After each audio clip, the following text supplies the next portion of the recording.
This is Star Talk, and I'm your host, your personal astrophysicist, Neil deGrasse Tyson. I work at the American Museum of Natural History right here in New York City, where I also serve as director of the Hayden Planetarium. And for this episode of Star Talk, we're doing what we call Cosmic Queries, where questions come to me from our social media, but I don't read them. I don't even know what they are until I walk in and sit down at this microphone, and I get help today from Chuck Nice. Hey, Neil, what's happening? Chuck. Good to be here, man. Yeah, welcome back. Thank you, sir. Always good to be here. So you're going to read. What are these questions? What is today's topic? Well, today's topic is the space race. Okay, I think I know a little bit about that. A little bit about that. I got this. Okay. I hope so. But actually, just so you know, this may sound like a cheap plug, but it's just, so I wrote a book called Space Chronicles. Right. Facing the Ultimate Frontier. It came out 2 years ago. Do you know why I write books? Because you can. Okay. I'm going to tell you why I don't write books. Because you can't?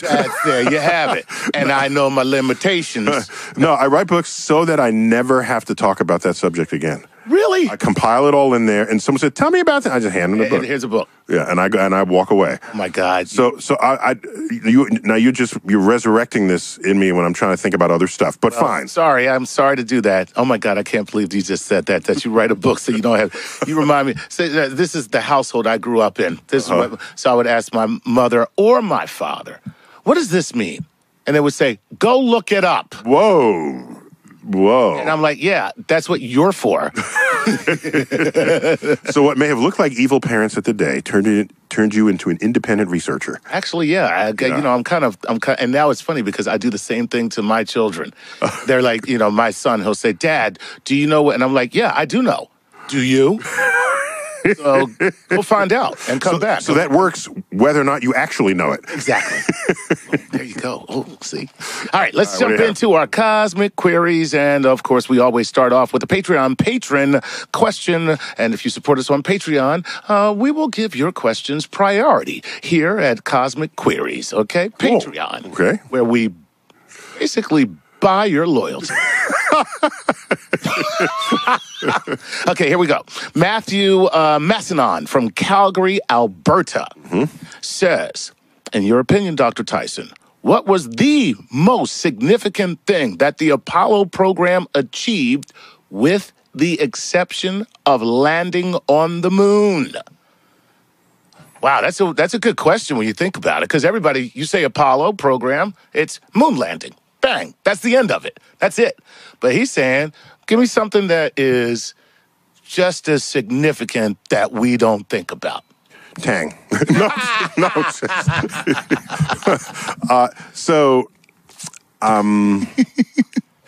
Beginning in 1970, a little earlier, but in 1970 was the first Earth Day nationally, and then it became a rapid international hit, if you will. Yeah, because Earth Day is global now. It's global now, and it's a significant global celebration of our home planet.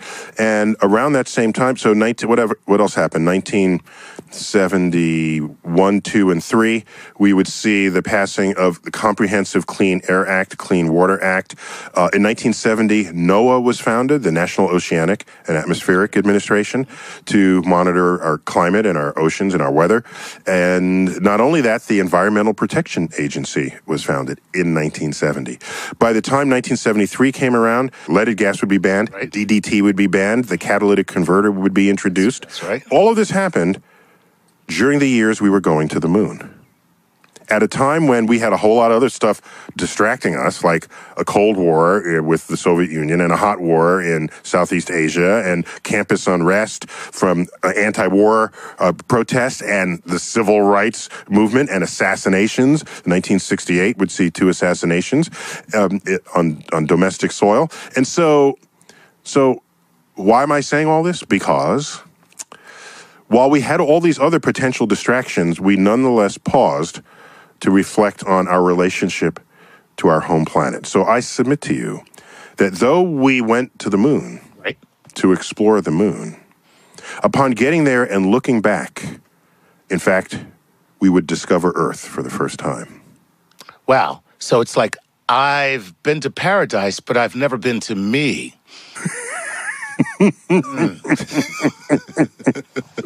Yes, it's exactly that. Yeah, exactly right. So, can you put a dollar figure on the fact that seeing Earth in the sky from the moon was like a firmware update in our sense of awareness And who we are. of the importance of Earth and our relationship to it? Right.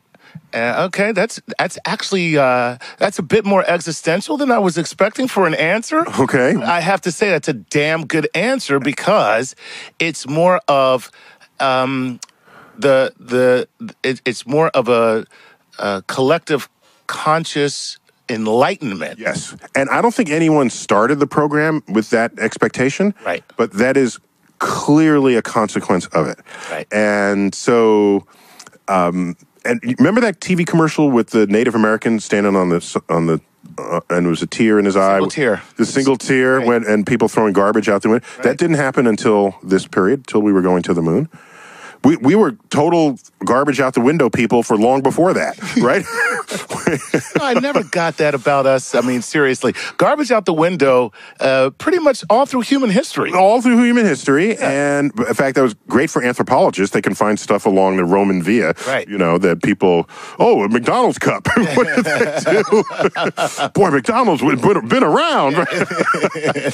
No, but we didn't start thinking of it as a cultural environmental problem until that period. Wow. Yeah. Okay. Wow. That's hey Matthew. I hope you're satisfied with that answer because it was a complete curveball with that answer. And then there's Tang.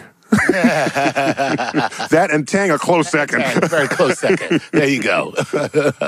All right. Okay. Here we go. Our next question.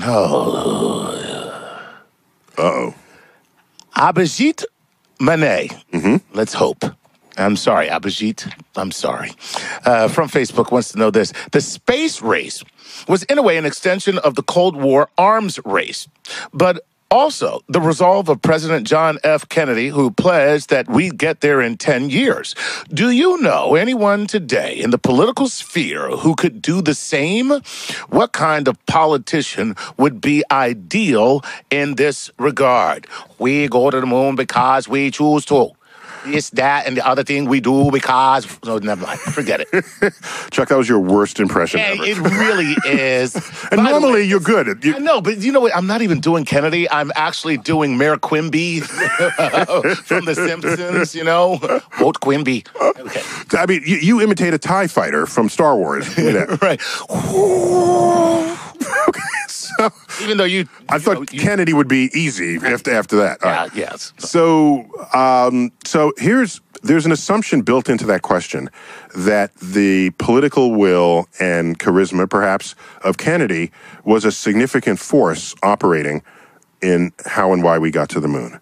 And this is commonly thought, but I'm contrarian in that regard. Well, good. Right? No doubt Kennedy had charisma. No doubt he had a sort of way with rallying people behind an idea. No doubt about that. But I submit that if we were not at war, all of that would have just been empty rhetoric and nobody would have signed the check. Congress, because Congress is not as swayed by speeches as the public is. Absolutely. All right? And so it's Congress who writes the check. That's right. At the end of the day. So consider 1989, July 20th. The 20th anniversary of the moon landing. Who was the then sitting president? I don't know. George Herbert Walker Bush. Walker Bush. Goes to the steps of the Air and Space Museum, delivers a speech, not fundamentally different from Kennedy's speech. We're Americans, we're explorers, Columbus set sail, this is our time, we will put men on Mars. And have a space station. We'll have us build a space station, and we will. He was trying to give a Kennedy speech, right? Okay, fell flat on his face. Now, why? People said, "Well, because he's not Kennedy." I beg to differ. Okay, not that he isn't not Kennedy. Right. That sentence makes sense. That's correct. Okay. He isn't not Kennedy. No, he isn't Kennedy. It didn't work not because he isn't Kennedy. Right. I claim it didn't work because, do you remember what happened in 1989? I don't know. Peace broke out. Wow. Peace broke out in Europe. That's a terrible thing. That is the collapse of the Soviet Empire. That's right. That is the tear down the wall. The wall came down in 1989. All of a sudden, our motivation for our military might, the very thing that drove who and what we were as the carriers of freedom and the American way in the face of evil communists, it all evaporated that year. And he's trying to give a speech to get people to go to Mars in the absence of a mortal enemy. Right. So we would have either needed Martians.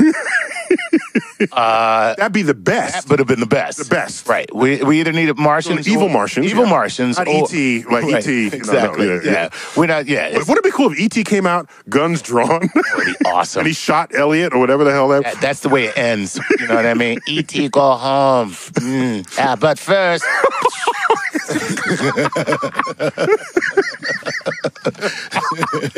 We must test our ray guns on you. Right, exactly. So really the competition. No competition. No, it's not only competition, because you can do that, and still succeed, but the greatest competition our species knows is the threat of death from someone who might outcompete you in a way that would kill you. So I claim that the biggest reason that failed was not because Bush lacked the charisma of Kennedy. What happened is he lacked the Cold War. Right. And by the way, he proposed, you know what it was? You know what it was? He said, this will be a 25-year, I forgot the exact time interval, 25-year plan. And it would be, 25, 30-year plan, and it'll cost $1 trillion. Whoa. Okay, so people freaked. Right, and that was the end of that right there. Okay, or $500 billion. $500 billion. Okay. That's better. No, listen, $500 billion. I'm like, all right, okay, we can work with that. But here's the thing. If you took NASA's budget at the time, which is between $15 and $20 billion in today's annual budget, and then you multiply that over 30 years, right, you get $500 billion. So we already are allocating $500 billion to NASA over that same amount of time. Right. So to say that's DOA because it's too much money, that's a false argument. Right. NASA was already, you might have to retool NASA with its budget, but it was a false argument to think it's too much money. That's all. So I'm unconvinced by people saying that George Herbert Walker Bush was absent the charisma of Kennedy. So I don't think it has anything to do with politicians. Right. It has to do with whether we think we're going to die. Okay, there you have it. By the way, just to let you know, you are gonna die. Okay, sorry. So we should do it irrespective. I think that if we really want to go to Mars, Die by unnatural causes. there you go. If we really want to go to Mars, we should scientists should get together and in a somewhat conspiratorial way. Tell the world that there's oil on Mars. Yeah, but then we'd be lying. Yeah, but we go to Mars. Do you know why there's oil? Or that there's terrorists on Mars. You know why there's oil on Earth? Because we had life on Earth, right? And so maybe there was there's an episode of Mars where there was life. Right. All that life sunk down, and then it made oil. So that'd be cool. That would be cool. Go to Mars and get oil. And we'd be there next week. But what I joke about is we should go to China and go tell the leaders of China, psst, can you leak a memo? Doesn't be true. Doesn't have to be true. Just leak a memo saying you want to put military bases on Mars. Boom, that's it. We're done. There you go. We're on Mars. We're on Mars in 10 months. 10 months. 1 month to fund, design, build the spacecraft, 9 months to get there. We go to Mars not because it is easy, but because it is hard. And the Chinese. So, once again, awful impersonation. All right, let's move on. Well, that's pretty cool. I agree with what you're saying. It's not about. I think people put too much emphasis on the importance of the presidency, and they're unaware of how much power the president really has. Our whole system of Has or does not have, right. Our whole system of government is designed to keep power out of the hands of the president. Precisely. So Right. the president doesn't run away like a dictator. Right. Right, Yeah. right. So, people often overestimate what the president can and cannot do. Exactly. All right, cool. Let's move on to... Time for a couple more questions. Okay. In this segment. In Go this on. segment, here we go. Isaac J. Kim of Facebook. Thank you, Isaac. Isaac has a pronounceable name Yes, for you. thank Okay. you, Isaac from NYC. This is what Isaac says. A hometown boy. That's right. What kind of computing power did Mission Control and the shuttle have during the Apollo era? Yeah. I can only tell you what I've read about that because I didn't calculate this myself. But there have been comments that the computing power, I don't believe this, but it was fun to read it and say it. The computing power of a singing greeting card. No. I heard that because there's a chip in there. That's hilarious. You open it up. Happy birthday to you. That's Happy birthday to. So it had to have been a little more than that, and I don't know the answer for sure because again I don't know these questions, but I could have researched it, of course, before. Right. Well, you don't get the questions. I don't get the questions. Right. But what is no doubt, anything we're carrying in our hip pocket is greater than anything that was going on when we went to the moon. Wait a minute. Now, okay, I do believe that because of the microprocessors that Yes. we use in order to run our phones. By the way, Right. By the way, the miniaturization of electronics Right. is entirely driven in its initial stages by NASA. Okay. We had electronics filling, so our parents, our grandparents, Yes. had radios the size of furniture in their living room. Correct. Okay? Where they would gather around and listen to radio shows. Listen to radio shows. And was any of them saying, gee, I want to carry this on my hip? It's just a non-thought. Right, exactly. Doesn't mean they might not welcome it, but Right. no one is even thinking that way. Oh my God, you're right. NASA is saying we need this technology and we need to launch it, and it costs $10,000 a pound Right. to put anything in orbit. So we got to shrink this stuff. Shrink this down. We got to shrink it Take down. this to the lab and Right. shrink it down. Right. Now, okay? So this miniaturization drives a whole frontier that then becomes commercial commodities. Absolutely. Yeah. I just had, it's fascinating what you just said about grandparents and the radio, sitting around the radio, listening to their programming. Yeah. When I was a kid, we sat around the television. I never once thought, I want to carry that television on my hip. Never. And guess what? I do. My do. phone is a freaking television. I can watch the internet or any TV show I want on demand on my phone. I am carrying a TV on my hip. Exactly. Amazing. Yep. That is so cool. And if you don't think about it, it's just TV is the thing you do when you get home and you turn it on. Right. Right. Yeah, but no longer. So, yeah. Oh, man, that's super cool. So basically... I would say, yeah. So do you remember in the movie Apollo 13 where Right. they're trying to save the guys' lives and they said, here is the only things they have available. And they dump out this bag onto the table. Okay, engineers save their lives. Right. And they said, okay, but wait a minute. They said, oh, we need this. The slide rule. Now we got it. Okay, now we can do Slide this. rule to the rescue. Hey. Anybody got an abacus? We got to save a life over it. Okay. So anyhow, yeah. So they would blow it away. Right. So back then, computers were used for timing things and simple calculations, and the rest was very mechanical. Okay. But back when there was the right stuff. Right. Yeah. Now the right stuff is all in the computer. We got a break. When we come back, we'll have more cosmic queries from you on the past, present, and future of space exploration.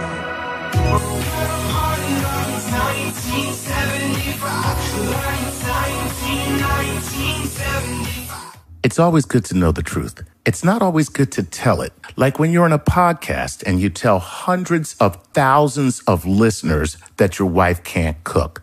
Probably not a good idea. But at least you can tell those hundreds of thousands of listeners that the other night, your wife made spicy hoisin chicken stir fry with baby bok choy and sesame ginger cucumber salad, and it was delicious because of Blue Apron. You can also tell those hundreds of thousands of listeners that gender-specific roles with respect to preparing meals for the family is passé. And if you think you can do better, well, maybe you should make the meal yourself. Can you tell she's standing right here looking at me while I'm telling you this? Well, that is the case. I'm also going to tell you about Blue Apron while I'm at it, because Blue Apron has established partnerships with over 150 local farms, fisheries, ranchers all across our United States. Their seafood is sourced sustainably under standards developed in partnership with the Monterey Bay Aquarium Seafood Watch. Their beef is raised humanely. Their chickens are free range, and the pork is raised naturally. All of that means better ingredients, and better ingredients means better meals. And those better meals show up right at your door, already pre-portioned and ready to be cooked. So check out this week's menu and get your first 3 meals free with free shipping by going to blueapron.com/StarTalk. That's blueapron.com/StarTalk to get your first 3 meals free with free shipping. Come on. The only thing I can do now is show up and cook it for you, which, by the way, I'll probably be doing at home. This is Star Talk. Cause the world is moving along right in front of you. If you don't stop for a while, you might miss a perfect view. No. We're back on Star Talk, and I'm Neil deGrasse Tyson, your personal astrophysicist. With me, my co-host, Chuck Nice. That's right. Doing cosmic queries, Yes, we are, sir. space exploration. That's right. The All space from Facebook and Twitter and the fan base of Star Talk. Everywhere they are, we went and asked, and they asked back. And they're coming back. That's good. And I haven't seen these questions before, so I'll You be have not. candid of my ignorance if I don't. But I did publish a book on this subject. So, Okay. So yes, but we'll forgive your ignorance. I do have some thoughts on this matter. That's so crazy. So go on. All right, let's jump And into by the way, this. in the first segment, you asked me very clean, intelligent questions. There are no crazy questions out there? Don't worry. I'm okay. I'm sure just we wondering. got some crazy questions here. All right, go on. Okay, since you said that, I'm going to get right I didn't mean this minute, but fine. Guess what? You know what? I'm glad you brought it up because it's staring me right in the face. And I actually wasn't going to ask you this. So, Sean Thomas from Facebook says this. Have you ever punched someone in the face like Buzz Aldrin did? If yes, why did you do that? If no, well, who would you like to? Okay, so I added the last part. okay, so what's the person's name again? Sean Thomas. Sean is remembering an incident where because Buzz Aldrin, the second man to walk on the moon. By the way, he landed on the moon in the same instant that Neil Armstrong did. Yes. They're in the same damn spacecraft. And then they played rock, paper, scissors. And some other guy actually won. So, I always call it scissor, paper, stone. Get out of Rock, here. paper, scissors. Rock, paper, scissors. Scissor, paper, stone. You truly are a geek. No, that's how I used to. No, who's ever heard of scissor, paper, stone? I know that's how I learned it. But rock, Get paper, outta scissors. here. Fine. Okay, rock, paper, scissors. Fine. So, I'm going to start calling it scissor, paper, stone now, just to get a reaction from people. how about scissor, paper, silicon dioxide? Scissor, papyrus, silicon dioxide. Papyrus, right. Now what was the question? Okay, have you ever seen somebody punch? Oh, right. No, have you ever punched anybody in the Buzz face? Aldrin would constantly be accosted by people saying we didn't go to the moon, and can he prove it? Will he swear on a Bible that he went to the moon? Because nobody ever lies with their hand on the Bible. We know that from every single court case in history. Right, okay. Once you put your hand on that Bible, oh, you got me. I murdered her. Just ask OJ. That's what he did. They put his hand on the Bible. Gosh darn it. No, Now I got to tell He you. had the glove on, so he wasn't touching the Bible, actually. Nice with the glove. Nice. Like. So, and apparently there's a YouTube video that shows him punching a guy. Now, Buzz was badass in his day. Do you know who's a pole vaulter? I did not know that. Yeah. If you're a pole vaulter, you got muscles in all the right places. Let me tell you, yes, you do. And so Buzz like 89. We had him on Star Talk. Oh, yeah. Right. I've actually met him through you. Okay. Yeah. Yes. So And by the way, still a surly guy who, and I shouldn't say surly, still a vibrant guy. Yeah, he's vibrant guy. Right. He's got energy for life and for thinking. Exactly. And so there's this video of him punching a guy out. Now, I didn't really believe the video, and then I asked him, and he denied it. That didn't mean he didn't feel like doing it at times. Right. So let's assume this is what he feels like doing, whether or not he did do it. Right. So the real question is, do I ever feel like punching someone in the face for not believing that we landed on the moon? And I don't feel compelled to harm people in their ignorance. Oh, that's very kind of you. No. I don't mean ignorance in a bad way. There's just I know stuff exactly they don't know. what you mean. You're saying, and that's very compassionate of you. You're saying that you look at a person and you will sympathize because they're in their ignorance. Yes, I'm an educator. You're an educator, so you want to help that person. You see a person in need when you see an ignorant person. Yes. I see a dumbass. And that is the difference between me and you. I see someone, there's a gap in their education, and people think that education is just what you know. Right. No. Yeah, that's an aspect of it. But for me, the most important element of education is what is your capacity to think? Awesome. And so what leaves you in denial that we went to the moon? Right. Well, what's the resistance here? And look at everything else you do embrace. They're probably using a cell phone, a smartphone that's communicating with satellites. Right. And so we can put a satellite up there. Cell phone. So I don't understand why this is such a stretch to imagine. And why would we not go to the moon 9 times? Okay? Well, there you have it. Right. And then stop not going to the moon. Exactly. Because if it were a fraud that we perpetuated, wouldn't we still be perpetuating that fraud, but just a little further out? A little further out. I mean, why not? And then, so someone did the analysis. What would it take to fake the moon landing? Okay. So you'd have to fake all of the buildings where you're constructing the spaceships. Okay? NASA. The spacecraft. Right. Oh, okay. The Saturn V. Saturn V. And you would have to fake all the engineering drawings, the warehouses of engineering drawings. Right. And you'd have to fake the docking and all of this communication. And by the time you figure out what it takes to fake it, it's way easier just to go. It certainly is when you put it that way. Just go to the moon. You know what? And that's very much, it's funny because people who think like that, I call that the criminal mentality, or I call it the genius criminal mentality. Okay. Nemesis mentality. The nemesis mentality. If you took half the energy that you put into doing what you are doing that is wrong into doing something constructive, you would be very successful. Yes. Like you wouldn't be sitting in prison right now. You'd be CEO of whatever company. Whatever. You'd be Tony Stark. Right, you'd be Tony Stark because like some of these guys, they come up with genius ways to do the wrong thing, but because they have this criminal mentality, it screws them. There's a synapse firing in the wrong...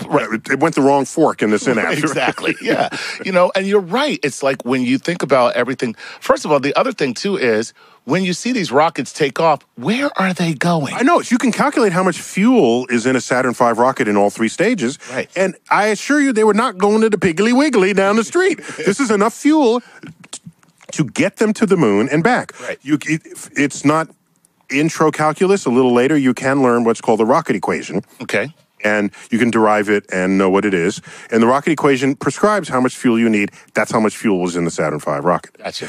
So, but I take a slightly other view of this. I think, wow, they are so impressed with modern technology that they're in denial of it.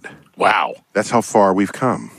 See, you really are a compassionate. You truly are. And I tell you, it's funny because, people ask me all the time about you, but they're like, what's Neil really like? And I tell them, Neil is exactly like what you see. And he truly is, when people call him the world's foremost science educator, that is like his singular focus in life, like, people who have a singular focus like yours, at every turn, I see you take the time to Lex Luthor has a singular focus. Singular focus, that's right? What, that's what like that's, I'm like that's that. what just like you are. Except instead of like ruling the world, it's to educate the world. Right. I just want people to be empowered, and then I go home. I'll go back to the beach, and and call me if you need me. Right. But once you're empowered, you don't have to keep coming back to me. Right. Think for your own damn self. But that makes perfect sense. I mean, I don't get it. I think it's people are in denial of that kind of thing because they just want a government conspiracy. They love them some government. Just love government conspiracy. And anyone who's worked for the government said we are incapable of a conspiracy. That's funny. Yeah, we are not organized enough. We're not to conspire anything. That is funny. It's never government workers saying we're. That's hilarious. Find someone who's worked their life in the government and ask them if they could ever possibly pull off a conspiracy. If they could ever possibly hide aliens. Because you're going to have you're going to have the office assistant at the front desk. What the hell is that you just brought by? Right, exactly. Did you just bring an alien in here? No, you saw nothing. Yeah, I'm going to call Betty. Tell me you can't keep that shit a secret. Oh, my God. Oh, that's hilarious. Okay. Hey, there you go, Sean Thomas. We ate up half the damn segment on that question. But it was funny. It was good. Right, it was good to know. It was good to know. So there you have it, Sean. Neil doesn't want to punch people in the face. He just wants to educate them. So his punch in the face is knowledge. Look at that. I just punched you in the face with knowledge. Bitch slap you with knowledge. Bitch slap you with knowledge. Take that. Learn that. Take that. Also, this reminds me of one of Arthur C. Clarke's edicts, which is any sufficiently advanced technology is indistinguishable from magic. Ooh, that absolutely. So if you think if so, going to the moon, that's advanced for you? Exactly. It's magic or a conspiracy. Right. Like if you took like an Oculus back to just, let's say, 1925, okay, where there were significant... Oculus, was that a leader of Rome? I am Oculus. Meet my Oculus. Meet my cousin Calculus. He's good at math. Oculus and calculus. What say you? What say you, Oculus? I like that you're being ancient Roman with a British accent. Well, aren't all ancient Romans? Don't they all? They're all have British. A British accent? Every single ancient Roman. That's is where every ancient Roman says, "Father, tell me, Father." Why do you not love me? No, the Oculus is that. Of course, yeah. You know what I'm saying? The VR, the virtual reality. That's what I was trying to say. Virtual reality. If you took that back to 1925, which is at a time where there were significant advancements in technology. In everything, yeah. Everything. I mean, we at that point, Einstein had already had the theory of relativity, was already established at that point. If you put an Oculus on somebody back then, they would believe that you were a god. Yeah, their head would explode. Their head would explode. Like, you could put an Oculus on them and say, like, by the way, I'm from another planet. And they would believe whatever you say after that. And then they'll say, how can we make this have sex? Definitely. Next thing. That's always. Always. Every new technology. New technology. That's how that goes. By the way, they've already figured that out. They just have a new... Okay, I don't even... It even happened with cars. Yeah. How do we have sex in a car? A whole generation of people born having been conceived in the backseat of cars. Absolutely. That's why my middle name is Mercury. Chuck Mercury Ford Lincoln. Nice.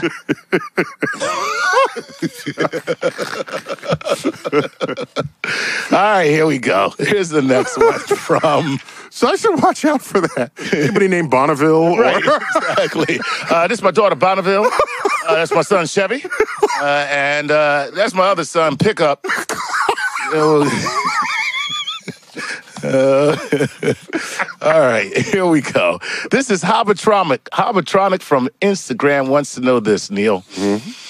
Do you think the amount of money or time spent going to the moon multiple times could have been better spent focusing on other space-related research exploration projects?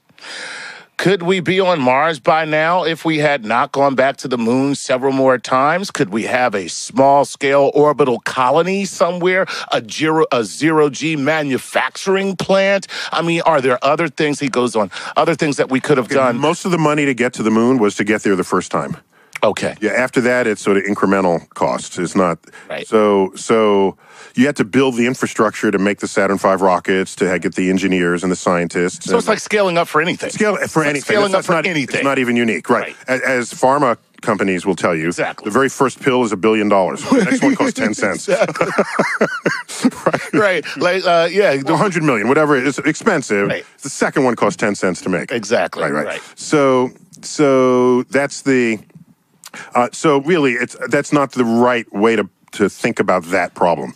The right way to think about it is, or I don't want to force this question to be a different question. No, go ahead. Make it a different question because you just answered that. The right, answer is so- this. When so- you scale up, that's it. Let me morph the question to be slightly different. Okay. So suppose the Apollo mission was not let's go to the moon, but let's explore space. Right. Then you would have resources not only going to the moon, Right. but exploring an asteroid, a comet, Mars, and you'd be building the capacity to go to space.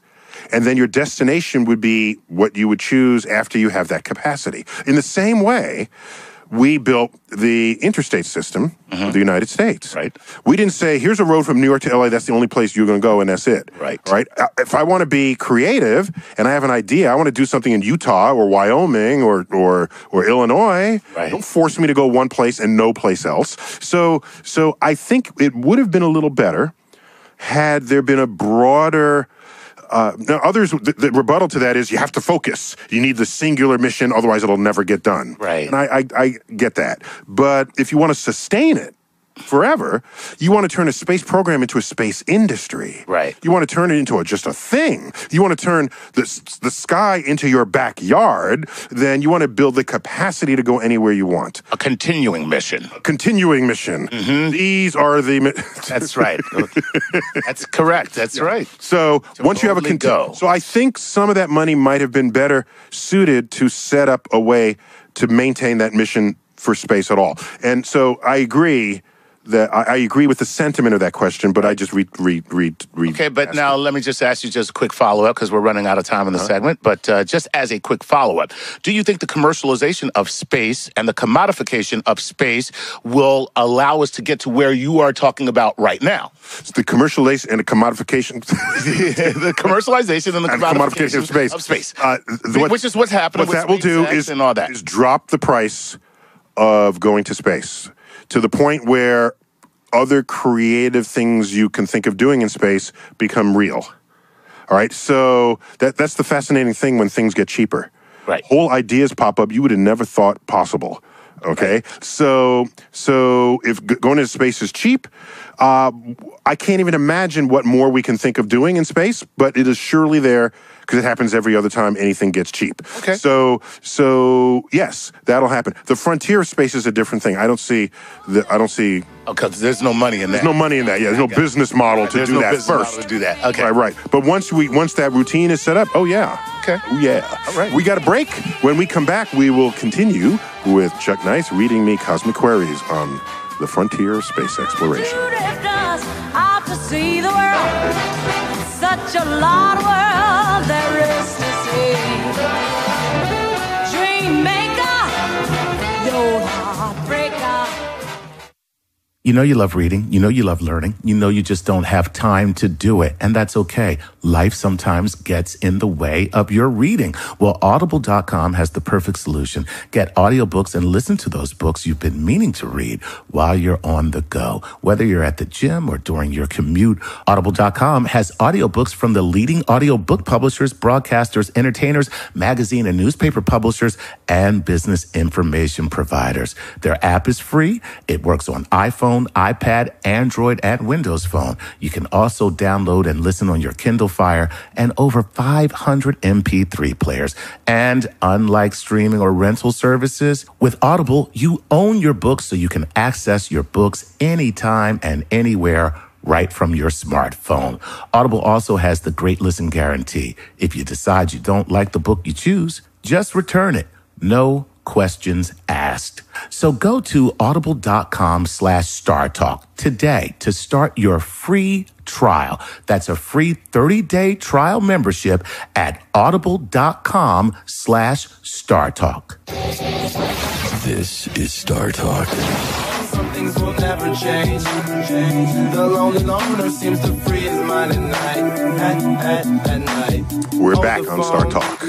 I got Chuck Nice with me. Yes, you do, sir. This is Cosmic Queries edition. That's correct. This is a fan favorite, Cosmic Queries. Yeah. People love this. You know why? Because this is the thing that we do on Star Talk that belongs solely to the fans. Yeah, okay. It really is. Maybe that's it. Yeah, it's their show. It's really, we're just here as a conduit to carry out their whims. So I shouldn't tell them that I really don't like doing Cosmic Queries because I'd rather just sit there and let someone else do the talking. You're making me talk. All right. Hey, before we go to Chuck. Yes. So you still doing stand-up? All the time. Oh my gosh. Pretty much every, so here's the thing. I don't travel as much on the road, which I get a lot of requests, but two reasons. One, I have a small Family. child, and so I'd like to be home and be. You have more than one child. I have one of them is small. Yeah, one of them is very small. Yeah. Yeah, because I'm an idiot. And we just had a new baby 2 years ago. Yeah. Did I say new baby? Like there's such a thing as an old baby. We had an old baby. We had an old 5 baby years ago. Yeah, I gave birth to Benjamin Button. Anyway, but I always do stand up in New York City and surrounding area pretty much every weekend. I love your work. And that's why we have you here. Thanks, man. I always love being We here. affirm that. All right. So what do you got? Okay, let's get back into our queries. Aiden Astronomy from Instagram says, Astronomy is in his handle. yes, it is. I love that. You like that? People loving the universe, and they can't help not tell They people. got to let people know. Right. So he says, what was it like for the command module pilots when they went around the backside of the moon? And why did the Soviet N-1 moon rockets all blow up? So, and instead of what was it like, let me just say, on the backside of the moon, what are you experiencing on the backside of the moon that you're not experiencing on the front side of the moon? All right. So first, as you may remember, the Apollo missions all sent 3 astronauts to the moon. 2 of them deployed down to the surface. Right. 1 did not. Right. Stayed in orbit around the moon, eating their lunch, waiting for them finish driving the golf cart. Better known as the Uber driver of Apollo. So I'm wondering if I would have just snuck in and crammed 3 people into the lander. And I don't know. You're going to go travel that far and just not. And have to sit in hey, man, wait in the car. We'll be right out. We're going to walk around on the moon. We're going to walk around on the moon. Do me a favor. Can you just keep the car running? Keep the car running. Keep the car running, buddy. We're just going to take a little stroll on the moon now. On the moon. Yeah. So here's the thing. When you go to the backside of the moon, you are 1 moon diameter away from the other 2 astronauts. Okay. Okay? That is the record for the loneliest person ever. Oh, that's so cool because The you're Guinness Book. farther out than You are farther away you're from by yourself. the next closest person Right. in that moment. Is 1 moon diameter away. And that is farther than any other solo person has been. Wow. Yes. Right. Yes. So that's just one little fact. That is the loneliest place we have ever found ourselves. Oh. Yeah. That's a pretty cool little Now, what makes factoid. What makes it extra lonely is when you're behind the moon. Right. Then the moon is between you and Earth. Right. And the radio signals don't penetrate through the moon. So you're also radio silent. Oh my God, you're alone and alone. Yes, you're double alone. You're double alone. 'Cause You're you alone can't even- squared. Right. You can't communicate with anybody either. Correct.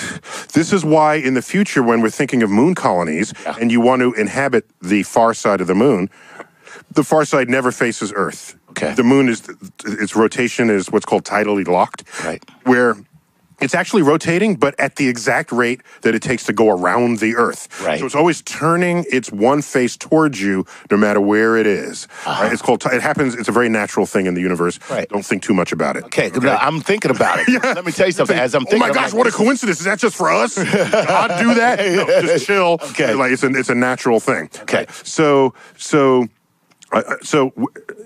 when we're thinking about moon colonies, if you're going to pitch tent on the far side of the moon, you're going to still want communication channels opened up. Right. So there's a whole separate conversation about radio transmitter repeaters that are on the edge of the moon, where signals can come from the backside and then work their way back over to the front side and then make its way back to the So Earth. you send the signal to the booster sends it over. Exactly. And so it's a repeater, whatever is the mechanism. Right. So Can you hear me now? I'm sorry. Let me move over here. Sorry, I'm on the backside of the moon. Let me just move over. Can you hear me now? How's that? Oh, Jesus, I'm roaming. I can't believe this. I'm roaming, dude. I'm sorry, I'm on the moon. I can't talk, man. This is costing me a fortune. Okay, sorry. Can I give a weirdly perverse version of that? Go ahead. All right. So I was on a presidential commission to study the climate of aerospace around the world relative to here on Earth. Climate, I mean the business climate. Right. And so in one of our trips, we go to China. And China has they've got plans to go to space. All right, this is before they launched their first taikonaut. Okay. Which is what they call their astronauts are taikonauts. Yeah, they're taikonauts. And so there's this underbelly of advanced technology that we're reading about and hearing about. And I always wondered, is it real? Is it there? So I'm on the Great Wall of China. Sweet. And there it is, just like the photos, going to the horizon into the mist. Right. All right, there's no end in either direction you look. I do not see any technology at all. There are no antennas. There's nothing made of metal. There is just the wall. Wow. And I said, let me try something. I pull out my cell phone. Okay. It was a flip phone at the time. I call my StarTAC. It was, in fact, the Motorola StarTAC. And I call because it's the word star in it. Yeah, thank you. Come on. I call my mother in Westchester, New York. She said, "Oh, hi, Neil. Are you home already?" That's how good the connection was. Nice. It was crystal clear connection. You certainly didn't have Sprint. It was one of the best connections I've ever had in Amazing. a cell phone ever, from the Great Wall of China with no visible cell phone towers. And at that time, you would walk past a tree in the United States and say, "I'm sorry, I lost my signal. Exactly. Hang on, let me get out in the open here, away from the blades of grass," whatever. So that's how I knew China was going to make whatever they want happen. Wow. That moment. That's pretty wild. In that moment. Right. That's actually a very good story and really telling, because it makes sense. Right. Like, you don't see anything and it's there. Exactly. Now, why did I even say that? I was somehow related to this question. Well, no, we were talking about just the dark side and the actual repeater and all that kind of stuff. No, but the guy with the command module pilot, there was a question. What was the question? Oh no, it's just like I'm sorry. Now I lost. I don't think I answered the question. I'm sorry. All right, so what is it? Oh God, Jesus Christ! You just mentioned God and Jesus in the same sentence. You must be in a really bad situation. Okay. Oh God! No, you did answer the question perfectly. What was the question? I wanted to know what it was like for that pilot. Oh, the pilot. Yeah, that's what it was like. And that's exactly what it was like for him. Eating his sandwich, waiting just... And by the way, time. I'm going to say that is the lonely existence ever. Not just because of where he is, and not just because of his isolation, but because of the context of that isolation. Yes. You are alone, and your friends are walking on the moon. It's triple. It's like I'm alone. I can't communicate with anybody, and I'm keeping the car warm, and they're on the moon. Damn. Yes, getting all the glory. All right. Chuck, we time for Cosmic Queries Lightning round. All right, let's do it. Let's do it. Here we go. I'm going to give soundbite answers. Okay? Soundbite answers. There you go. Okay, here we go. This is... Chuck, if I'm giving soundbite answers, you have to read the questions a little faster. Chris McNamara, 97 from Instagram. What is the biggest thing the moon taught us about Earth? For me, I have my personal list of that. All right, I think going to the moon and getting direct measurements of its mineral content and soil content. For me, the coolest thing was discovering that the moon is the product of a collision between a Mars-sized protoplanet, side-swiping Earth's crust in the early solar system, having that material that had been side-swiped gather into another cosmic body that orbits Earth that we now call the moon. The moon, for its size, should have much, much more iron in it. Right. But it doesn't. The iron has already been sifted out. Well, how do you make that happen? Well, on Earth, the iron all went to the core. Most of the iron went to the core. So the crust has hardly any iron in it. If you're going to make a new cosmic object out of the crust, you're going to have hardly any iron in your substance. So the moon has suspiciously low iron, and it is completely consistent with this scenario. Nice. And people ask me, if I wanted to go back in time and see something happen, I'd want to see the collision of that Mars-sized protoplanet with Earth and watch the moon get formed. We think it would have formed within a few months. That quickly? Yes, that quickly. Wow. That quickly. That would have been a badass collision. That's a nice collision. Yeah, you got it. Okay, quick, go. All right. Go. Here we go. That was too long. I got to answer faster. Go. All right, here we go. At Seabass621 wants to know this. Fisherman there. We just loves him to eat some sea bass. All right. Who do you think won the space race? So I call it a tie between the United States and Russia. Okay. Yeah, you know why? Why? Because they were the first to put anything in space, A. They were the first to put a living creature in space. They were the first to put a human in space. They were the first to put a woman in space. They were the first to put a black person in space. They were the first to have a space station. They invented the rocket equation that enabled all this to happen in the first place, and we went to the moon first. There you go. So... Okay, so to me, I'm saying, we didn't do any of that other stuff first, and we got to them and said, we win. So I'm saying, can you give the people some credit here, please? Thank you. Next. Oh, that was a great answer, man. All right. Since the moon is loaded, I'm sorry. By the way, their black person was a Cuban. Oh, really? Who went up? Yeah, okay. Yeah. So Brentrow, at Brentrow, wants to know that since the moon is loaded with helium-3, which is useful for alternative energy, how do you think laws will form in retaliation to mining the moon? Assuming that we're going to mine the moon. Nice. So helium-3 is a version of helium missing one proton. Helium usually has 2 protons, 2 neutrons. That would be helium-4. Take away a neutron, you get helium-3. That's what it's called, okay? Helium-3 is one of the things that is emanated from the sun in the solar wind. And it comes through space, it gets lodged in the surface of the moon, and it sits there. And there are whole books given unto mining, quite simply, scooping up the topsoil of the moon, collecting this helium-3 and using it for nuclear fusion reactors. Wow. Right? So there's a whole plan that people have for this. And there's been some rebuttals. Will it really recoup the cost, whatever? So, but helium-3, yeah, we need laws going into the future. Who owns the moon? Who owns asteroids? Who owns the mining rights? Do they have to be shared? Who paid for it? There are some laws related to this, but for me, it's still undiscovered territory. And this is why the future in space is not just about astronauts, scientists, and engineers. There's the rest of what life is. Right. The lawyers, the artists, the politics. All of this has to come together if we are going to turn what is sitting there above our head that we call space into our backyard. Wow. There you have it. Chuck. Yes, man. We got to call it a wrap right there. You've been listening to, and possibly even watching, Star Talk. I've been your host, Neil deGrasse Tyson, your personal astrophysicist. Chuck Nice. Yes, sir. Dude. Thank you, brother. Always good. Thanks for coming through, helping me get through this. And as always, I bid you to keep looking up.